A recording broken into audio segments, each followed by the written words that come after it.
कार्यक्रम को आगे जल्द से जल्द बढ़ाया जाए। समय को देखते हुए क्योंकि बहुत दूर दूर से यहाँ पर उपस्थित है सभी यूट्यूब प्रेमी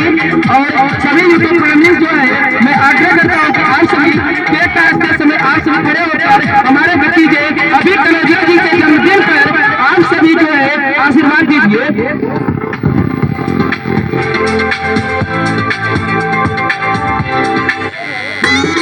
अभी अभी हमारे भतीजे अभी कनौजिया जी के जन्मदिन के शुभ अवसर पर लाजो जौनपुरिया जी के द्वारा जो आरती किया जा रहा है, तो मैं उनका भी बहुत बहुत आभार व्यक्त करता हूँ।